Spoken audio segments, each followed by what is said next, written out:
Sejam bem-vindos a este curso breve de psiquiatria para jornalistas.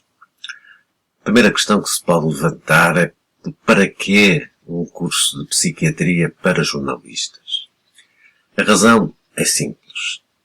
As perturbações mentais manifestam-se, essencialmente, através do comportamento, de tal maneira que podemos dizer que as perturbações mentais são perturbações do comportamento. Ora, sendo o comportamento o código que nos permite interagir socialmente, é por isso mesmo um elemento essencial daquilo que nós conhecemos como senso comum. Qualquer perturbação do comportamento atinge, de alguma forma, esse senso comum. Ora, todos os comportamentos que não se enquadrem no senso comum tendem a ser estigmatizados, precisamente pelo facto de se afastarem desse código de segurança comunicacional que é o senso comum. O estigma fica assim instalado e assume as mais diversas formas de grandeza e de extensão. Ora, uma das principais lutas contra este estigma é a informação.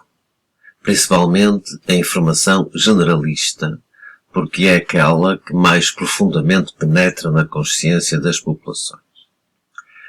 Por isso aproximamos-nos, então, da razão de ser deste curso. Na era da informação, os meios de comunicação social são o melhor veículo para passar essa informação.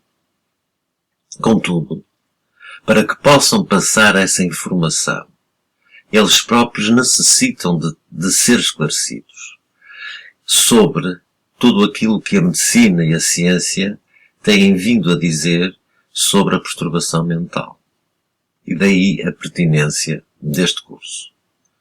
Portanto, a tarefa de desestigmatização da perturbação mental é uma tarefa de todos nós, isto é, da sociedade. E a comunicação social é a voz institucionalizada dessa mesma sociedade. Este percurso breve tem a seguinte agenda que vem aqui. Um primeiro módulo, onde se fará uma análise da dimensão do problema. Também serão dados informações sobre os profissionais que atuam neste domínio e alguns conceitos básicos que sirvam precisamente para dar a formação essencial básica em relação a esta temática. Depois terá um segundo módulo que vai tratar da questão do estigma, que é a questão essencial em relação à qual a informação jornalística, a comunicação social, nos pode ajudar bastante. Falaremos sobre o estigma e sobre o impacto das práticas de informação sobre as populações em relação a esse estigma. Estes dois módulos serão módulos online, gravados e em relação aos quais podem ter acesso assim que o entenderem. O terceiro e último módulo será um módulo presencial e nesse módulo será feita a divulgação do Plano Nacional de Saúde Mental em termos da comunicação social. Como é que a comunicação social poderá e melhor poderá divulgar esse plano de modo a que as populações tenham acesso de uma forma clara a esse mesmo plano. Comecemos então por dar uma ideia muito geral da dimensão deste problema, isto é, da configuração das perturbações mentais nas sociedades modernas. Neste slide consegue-se ver a dimensão do problema em números e que representam na sociedade moderna qual é a magnitude dos problemas ligados às perturbações mentais. Uma das coisas mais importantes que se salienta de todos os estudos que têm sido feitos é que as perturbações mentais são a principal causa de incapacidade e de morbilidade das sociedades modernas. Calculava-se que antes da pandemia Covid-19, 1 em cada 6 pessoas apresentava um diagnóstico de perturbação mental. Durante e após a pandemia, este número foi alterado e calcula-se que agora 1 em cada 3 pessoas apresentem um diagnóstico de perturbação mental. Convém que termos a ideia de que cerca de 12% das doenças em todo o mundo são do foro mental e 5 das 10 principais causas de incapacidade são as doenças chamadas neuropsiquiátricas, onde se incluem a depressão, os problemas ligados ao álcool, a perturbação bipolar, as demências e as psicoses, nomeadamente a esquizofrenia. É importante perceber-se que cerca de 165 milhões de pessoas na Europa são afetadas por uma doença ou uma perturbação mental por ano, mas que apenas um quarto desses doentes recebe tratamento. Isto é um dado extremamente importante e que revela quer as dificuldades de acesso aos serviços e essas dificuldades, muitas das causas têm que ver com as questões ligadas ao estigma da doença mental. Apenas 10% dessas pessoas têm um tratamento considerado adequado para a sua patologia e nos países desenvolvidos a depressão, as perturbações por depressão são a primeira causa de carga global de doença, conforme podem ver aqui neste slide. Quisermos olhar para o panorama em Portugal, o estudo mais fiável que temos é o Estudo Epidemiológico Nacional de Saúde Mental, que já data de 2013, diz-nos basicamente que 1/5 dos portugueses sofre de uma perturbação psiquiátrica e que Portugal é o segundo país com mais elevada prevalência de doenças psiquiátricas da Europa. Calcula-se que 4% da população adulta em Portugal tenha uma perturbação mental grave, que 7,3% tenha uma perturbação mental ligeira e 11,6% terão uma perturbação de gravidade moderada.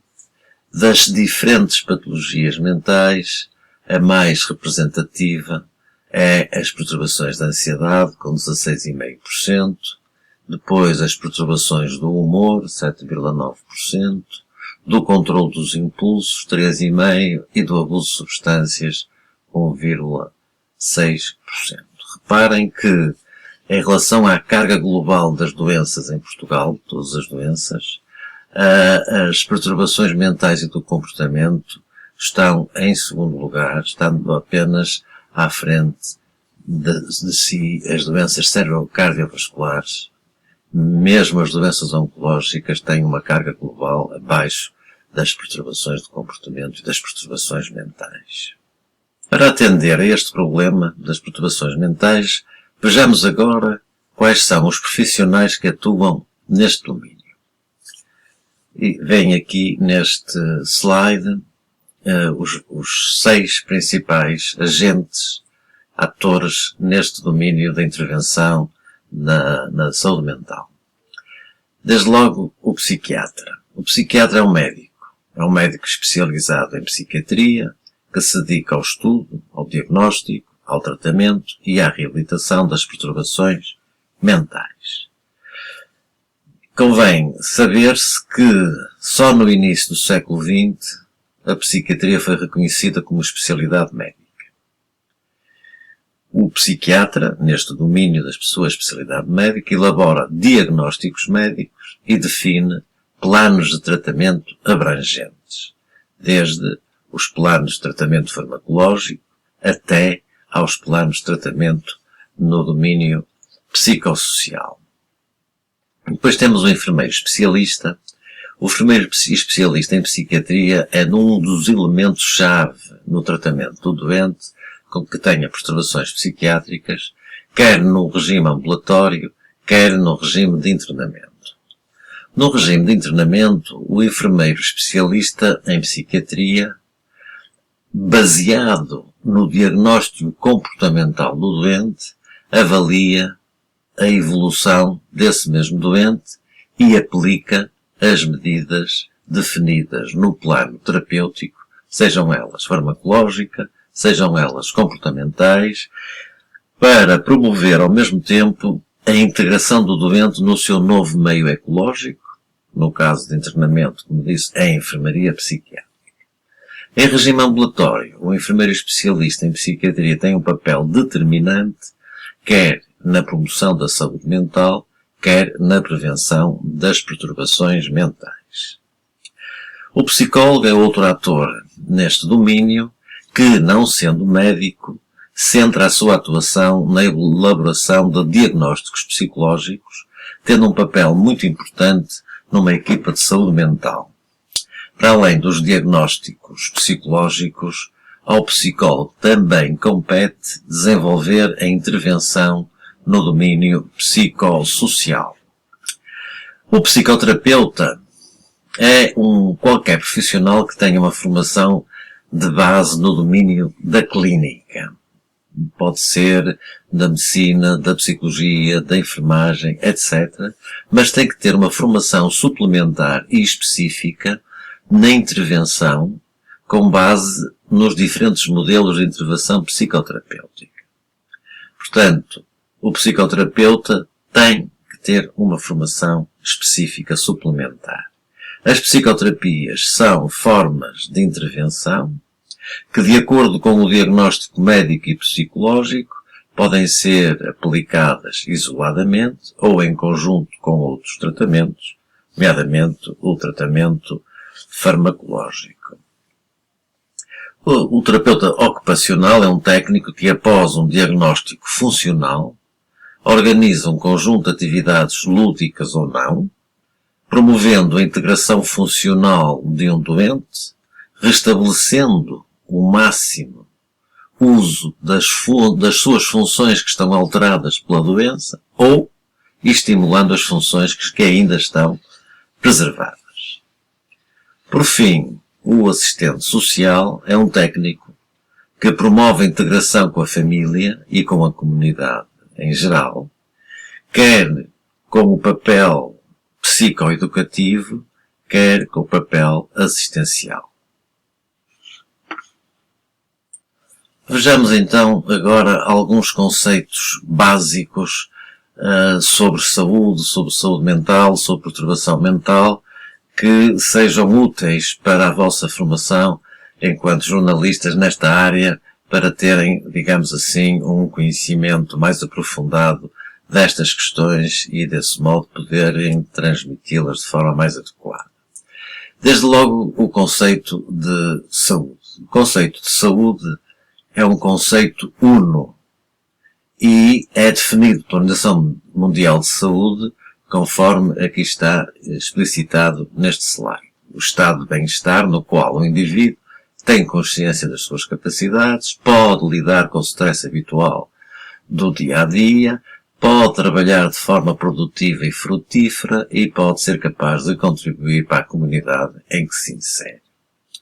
A dicotomia entre saúde mental e saúde física apenas existe por razões de formação, de organização dos serviços e das próprias intervenções.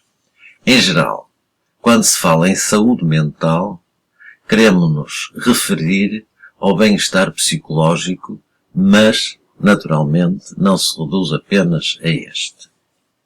Na verdade, este conceito de saúde mental, estando baseado no equilíbrio das funções mentais, traduz-se em comportamentos adaptados às diferentes circunstâncias em que o indivíduo está envolvido, nomeadamente ser capaz de desenvolver e manter relacionamentos, ser capaz de estudar, ser capaz de trabalhar, ou ser capaz de seguir com os seus interesses e tomar diariamente decisões sobre educação, emprego, habitação ou outro tipo de escolhas. Já em relação à perturbação mental, que normalmente se traduz por alterações comportamentais, está relacionada com o sofrimento, com a incapacidade ou morbilidade causados por transtornos mentais, neurológicos ou até pelo uso de substâncias. É sempre de origem multicausal, com envolvimento de variáveis genéticas, biológicas e psicológicas, bem como condições sociais adversas ou outro género de fatores ambientais. Os diferentes pesos relativos de cada uma destas variáveis traduzem-se em agrupamentos de diferentes sintomas, agrupamentos esses que são classificados como perturbações mentais diferentes. Para que uma destas perturbações seja classificada, ou melhor, para cada um destes conjuntos de sintomas seja classificado como perturbação, é preciso que essas fragilidades sejam continuadas ou recorrentes no tempo e que resultem num agravamento ou numa perturbação do funcionamento pessoal numa ou mais das esferas da vida. Portanto, pode-se dizer, de um modo geral, que a perturbação mental se caracteriza por mudanças ao nível do modo de pensamento e das emoções, normalmente com tradução comportamental, ou de uma combinação destes associados com diminuição ou perda da liberdade de agir e ou deterioração do dia-a-dia do doente, da sua vida social, do emprego ou das atividades familiares. Convém que fique claro que a maioria das pessoas que sofrem de perturbação mental são pessoas que não gostam de falar sobre esse assunto ou de revelar que são doentes, exatamente em razão de todo o estigma que está associado a estas doenças. A grande mudança que deve ser operada por todos os agentes sociais é no sentido de assumirem e mostrarem que a perturbação mental é uma condição médica, como a diabetes ou como a doença cardíaca, que na maior parte dos casos tem tratamento. As perturbações mentais podem afetar qualquer pessoa, independentemente da sua idade, do seu sexo, do seu estatuto social, dos seus rendimentos, da sua raça ou etnia, da religião, da orientação sexual, da personalidade ou de qualquer outro aspecto relacionado com a identidade cultural. É evidente que, embora a perturbação mental possa ocorrer em qualquer idade, 3/4 das perturbações mentais começam precisamente no início da idade adulta. Estas perturbações mentais podem assumir muitas formas. Algumas são mais leves e podem apenas interferir de forma pouco significativa na vida diária. São as chamadas perturbações mentais minor, como são exemplo as depressões minor ou as perturbações de ansiedade. As perturbações mais graves, denominadas por perturbações mentais major, têm implicações significativas na vida do doente, chegando até ser necessários alguns cuidados hospitalares. São exemplo destas perturbações a esquizofrenia, a perturbação bipolar, a depressão major e algumas formas graves de ansiedade. Poder-se-ia agora descrever os vários tipos de perturbações mentais, quer das minor, quer das major. No entanto, parece-me que é um exercício que não é necessário fazer neste curso breve, por uma razão simples. No site da Sociedade existe guia que está disponível no site que se chama Guia Essencial para Jornalistas sobre Perturbações Mentais, onde estão descritos os aspectos essenciais de cada uma destas patologias e que eu aconselho vivamente a que façam o download desse guia e que possam consultá-lo como uma espécie de auxiliar para conhecimento destas perturbações. Aqui, neste curso breve, parece-nos mais importante salientarmos aspectos muito específicos relativamente à relação, digamos assim, que a comunicação social pode ter com a população no sentido de transmitir as informações mais adequadas ou de que modo as desinformações podem também prejudicar o estigma associado às perturbações mentais. E, portanto, o segundo módulo vai precisamente ocupar-se dessas questões do estigma e da importância da comunicação social na luta contra esse estigma.